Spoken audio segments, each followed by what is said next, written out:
আমার দেখে খুব কষ্ট লেগেছে যে এখানে একজন সাবেক লেফটেন্যান্ট জেনারেলও আছেন, যিনি 111-এর একজন বিতর্কিত কুশীলব আর কি। গুরুতর অপরাধ দমনের নামে উনি 500 টাকা কে ঘুষ খেয়েছে বা 500 টাকা কোন জায়গা দিয়ে চুরি হয়েছে সেগুলো নিয়েও বাংলাদেশে তোলপাড় সৃষ্টি করতেন। দুর্নীতি, অব্যবস্থাপনা, চুরি বা এই ডাকাতির সাথে যুক্ত হচ্ছে আমাদের জাতীয় সংসদ, তাদের সদস্য, এমপি, এবং এর সাথে একদম সাবেক মন্ত্রী। পাগলও তো নিজের ভালো বোঝে যে এইখান থেকে আমার আয় আসতেছে, সুতরাং তারা এটাকে সিস্টেমেটিক্যালি করে। এবং সিস্টেমেটিক্যালি করার জন্য কি হয়, যে তাদের দেশে যে রেমিটেন্স ফ্লোটা সেটা ভালো থাকে, তাদের নাগরিকরাও ভালো থাকে। আর আমরা করি উল্টাটা। বিমানের ভাড়া 1,000, 1 লাখ। কেন 1 লাখ টাকা হবে? এই সুযোগটা বিমান কর্তৃপক্ষ নিল। এটা তো প্রতারণা, এটা জোচ্চুরি, এটা চুরি না, এটাকে জোচ্চুরি বলা যায়। আমার কথা হচ্ছে যে মালয়েশিয়ান সরকার এত আগে জানিয়েছে, তারপরে আমাদের এই লোকগুলা এত টাকা নেওয়ার পরও আমাদের সরকারের সংশ্লিষ্ট দপ্তরের কোনো এটা নিয়ে মাথা ব্যথা নাই। আমাদের রেমিটেন্স যোদ্ধা, দ্যাট মিন্স যারা প্রবাসী বাংলাদেশি আছে, তাদের একটা বড় অংশ আমাদের দেশে রেমিটেন্স পাঠায়, যার জন্য আমাদের অর্থনীতিটা যতখানি ভেঙে পড়ার কথা বলা হচ্ছিল, তারপরও তাদের কল্যাণে কিন্তু এটা কিছুটা মজবুত আছে। তো সেইখানে কিন্তু আমাদের মালয়েশিয়া হচ্ছে আমাদের চতুর্থ বৃহত্তম দেশ, যেখানে আমাদের শ্রমিকরা কাজ করে। এবং যেটা হয়েছে যে গতকাল অর্থাৎ শুক্রবার দিন 31শে মে এখানে শ্রমিক নেওয়া বন্ধ করে দিয়েছে। শুধু যে বাংলাদেশ তা না, বাংলাদেশ সহ আরো 15টা কান্ট্রি বন্ধ করেছে। কিন্তু এটা কিন্তু এমন না হুট করে জানিয়েছে, এটা অনেক দিন আগে জানিয়েছে।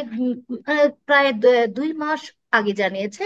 যে আমার যতটুকু মনে আছে 2024 সালের 21শে মার্চ তারা জানিয়েছে যে 31শে মে থেকে আর কোনো শ্রমিক নেবেন না।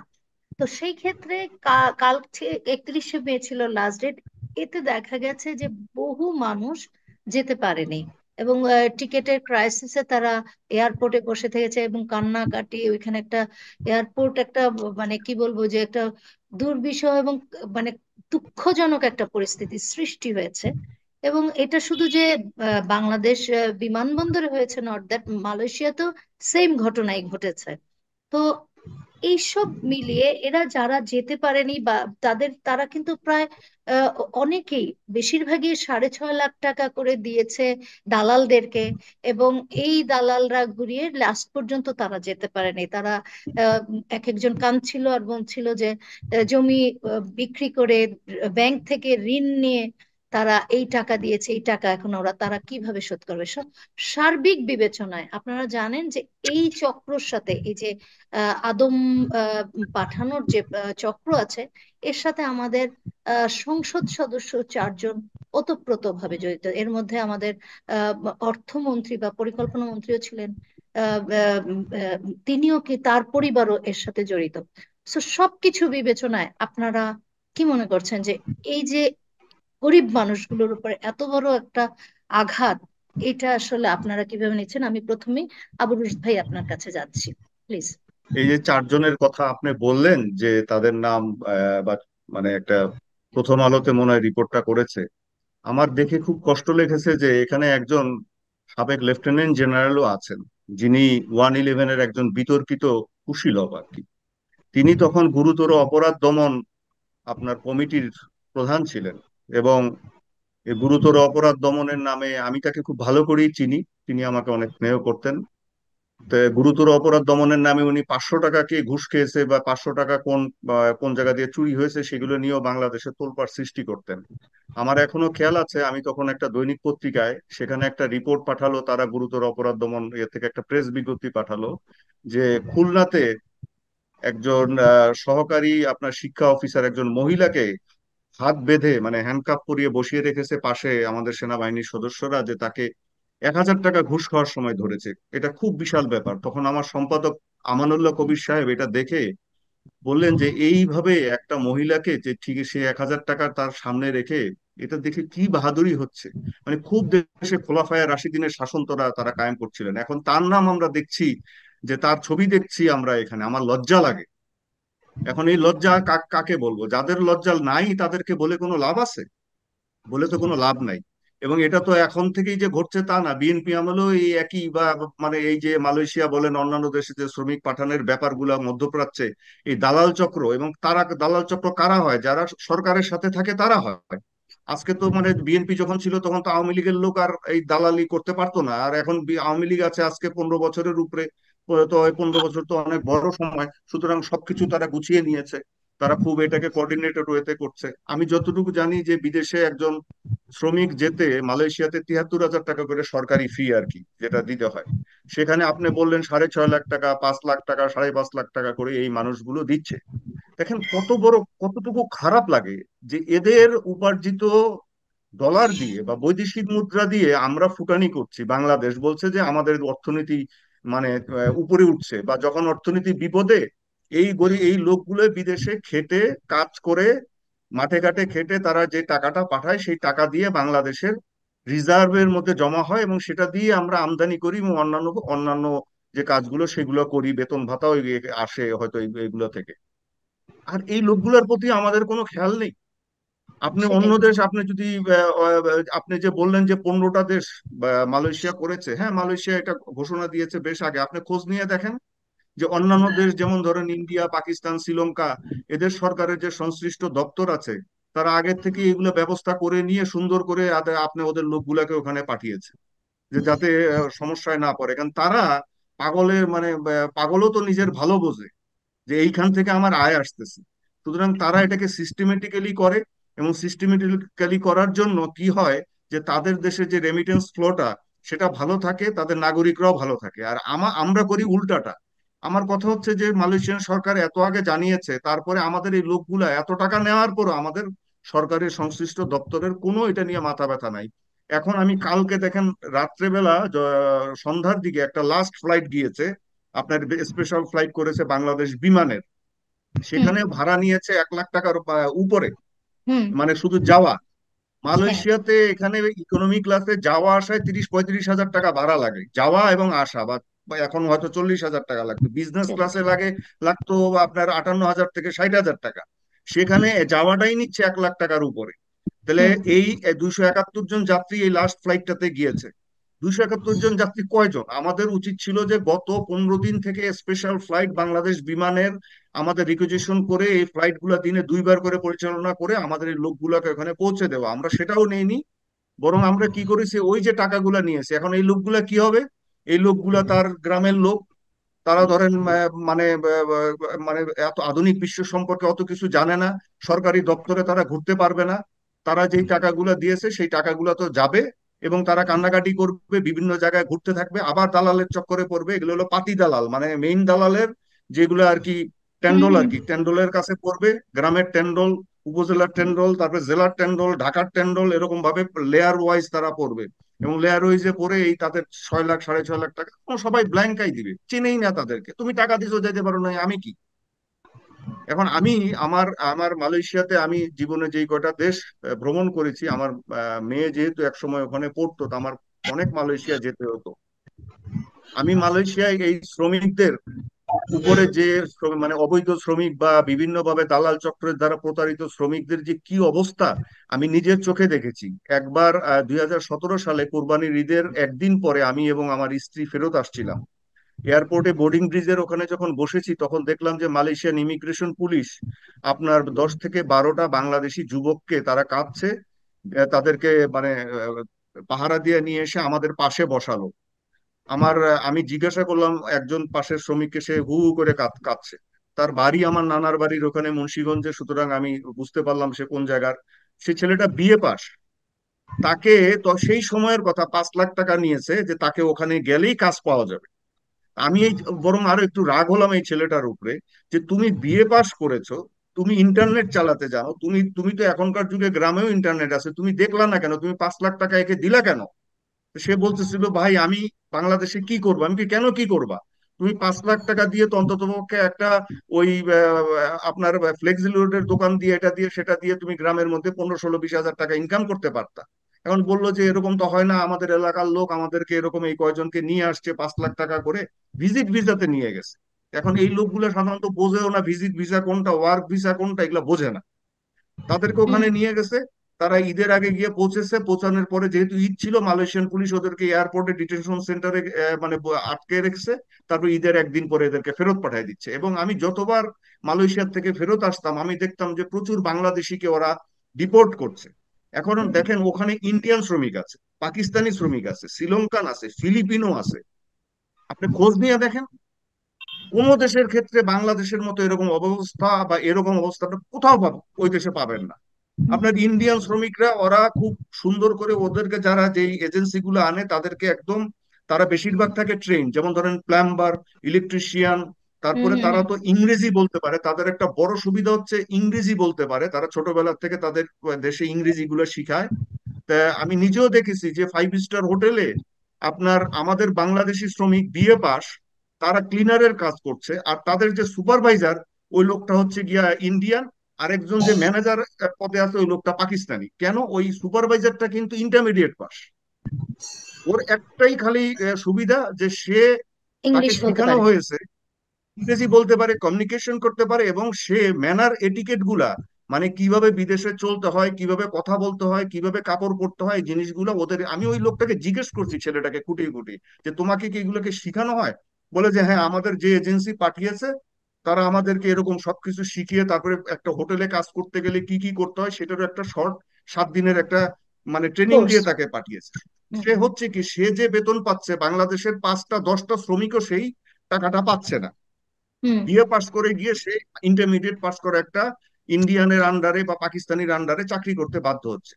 আমাদের মানে অসুবিধা আমাদের দেশের হচ্ছে শুধু যে এই যে পাঠানোর ব্যাপারটা তা না, আমরা আমরা গ্রামে গ্রামে মানে এলাকা এলাকা এলাকার উন্নয়নের নাম করে খালি ডিগ্রি কলেজ করেছি।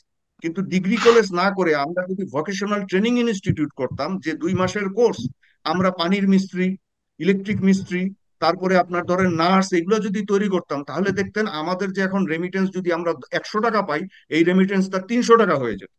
হুম কিন্তু আমরা সেগুলোও কিন্তু করি না। আমাদের হচ্ছে খালি কিভাবে লুটপাট করে খাবো।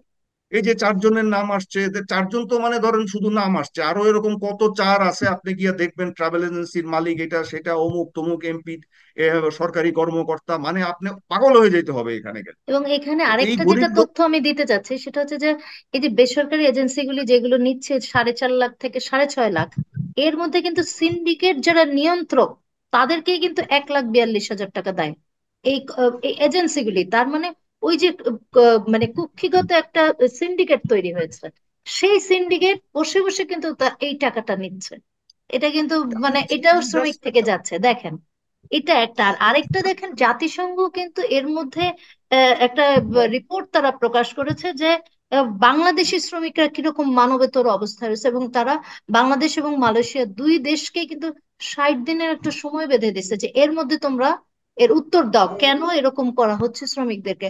সো দেখেন, মানে সব সারা বিশ্বই বাংলাদেশি শ্রমিকরা যেরকম খারাপ অবস্থায় আছে, এটা কিন্তু তারাও দেখছে, জাতিসংঘ দেখছে, কিন্তু আমাদের দেশের সরকার দেখছে না।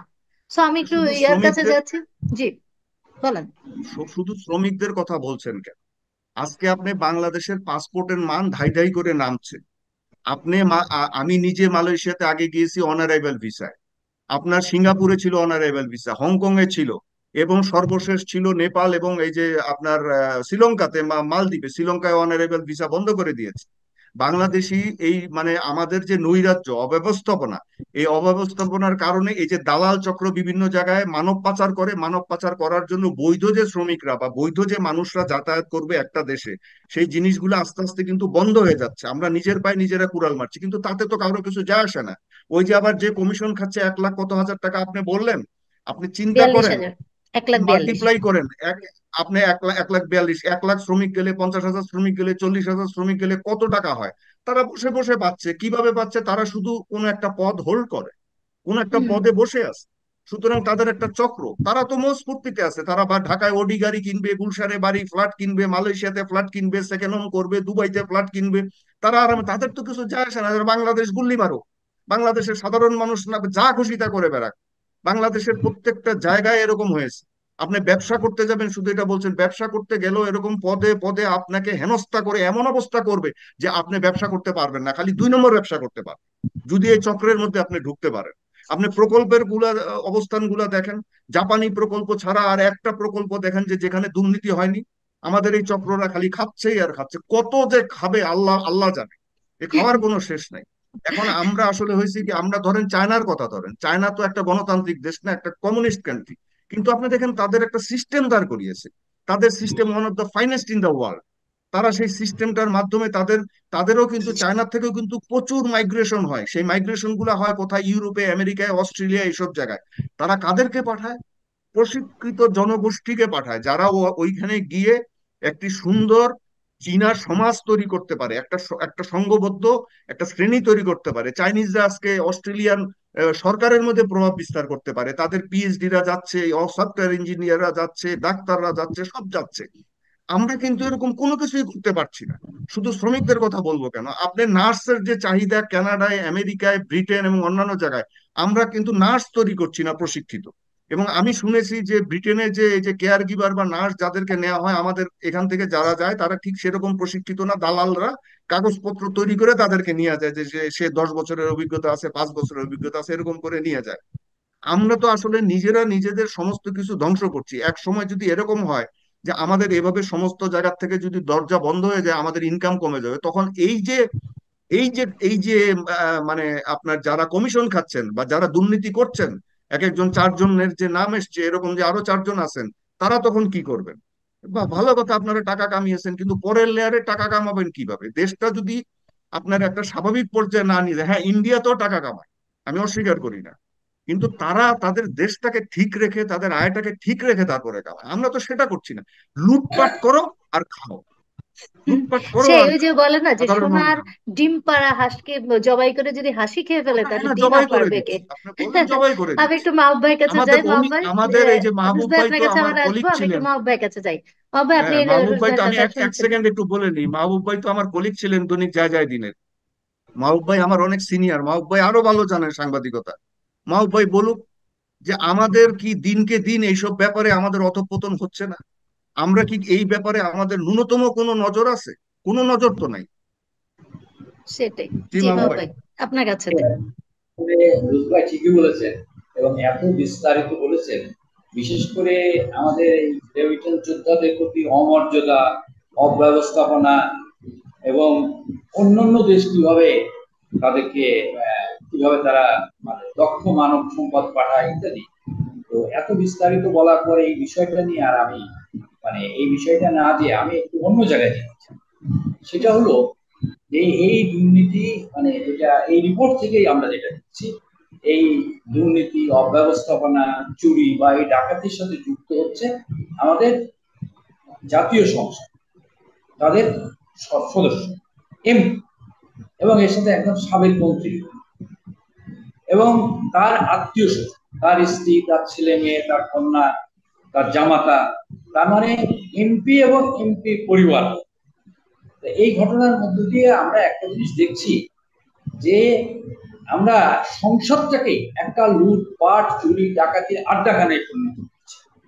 যেমন কদিন আগে আমরা কি দেখলাম, আমাদের দেশের সর্বোচ্চ সর্বোচ্চ পুলিশ কর্মকর্তার দুর্নীতি, এমন দুর্নীতি, এবং এটা তো মানে আমরা একটা বাংলা শব্দ আছে পুকুর চুরি, সাগর চুরি বলে কিছু নাই। এটা তো সাগর চুরিও না, তার চেয়ে তো বড় চুরি।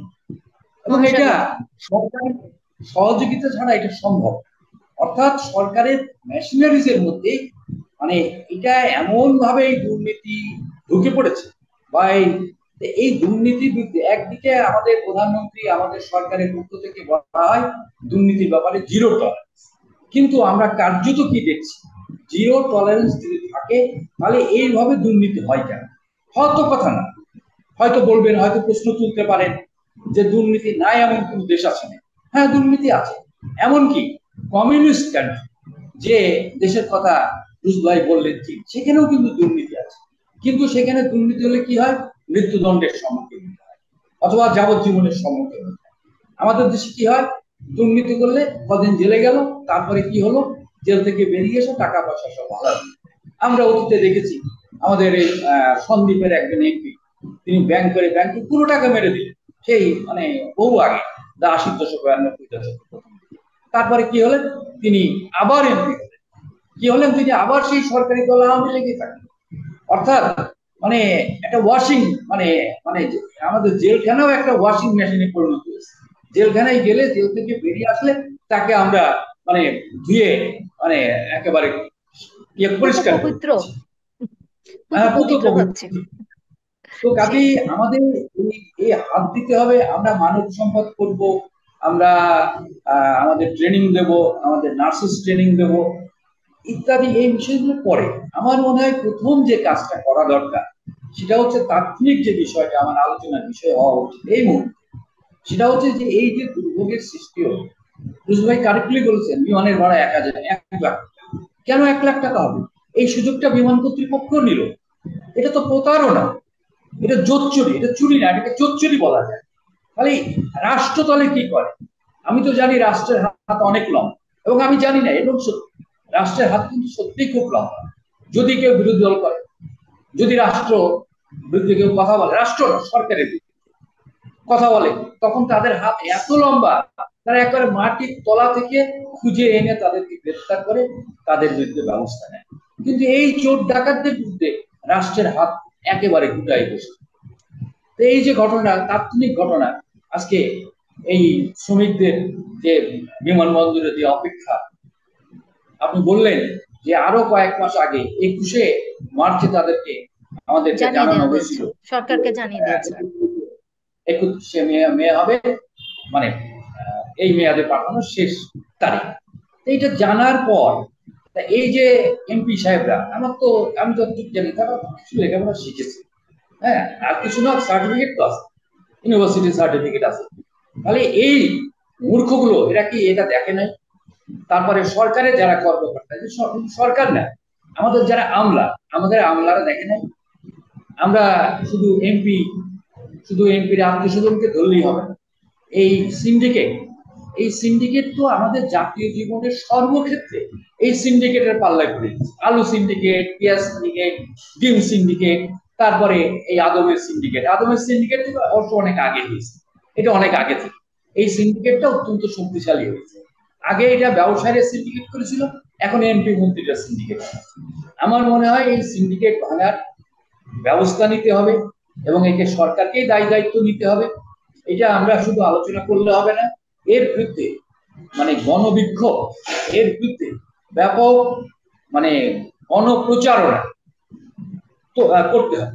অবশ্য বলতে পারেন যে সরকারের মানে দায়ী দায়িত্ব যদি, তাদের তো ভোট লাগে, ভোটারবিহীন সরকারের বিরুদ্ধে আপনি যতই বিক্ষোভ করেন তাতে কি কাজ হবে? হ্যাঁ, নিশ্চয়ই কাজ হবে। যেমন আজকে আমরা কি দেখছি, গাজায় গণহত্যার বিরুদ্ধে সারা পৃথিবীতে বিক্ষোভ হচ্ছে, ছাত্ররা বিক্ষোভ হচ্ছে, এই কাজ কি কিছু হচ্ছে না? হচ্ছে। কিন্তু এখানেও দুঃখজনক, আমি একটু বলে নেই, বাংলাদেশে কিন্তু গণবিক্ষোভ হয় নাই গাজার ছাত্রদের মানে গাজার ঘটনার নিন্দা প্রতিবাদ জানিয়ে বিবৃতি দিচ্ছে এবং মনে করছে এটা খুব স্বাভাবিক ঘটনা। কিন্তু সারা পৃথিবীতে অসংখ্য বিশ্ববিদ্যালয় বন্ধ, হার্ভার্ড বিশ্ববিদ্যালয়ের কি বলে তাদের কার্যক্রম বন্ধ।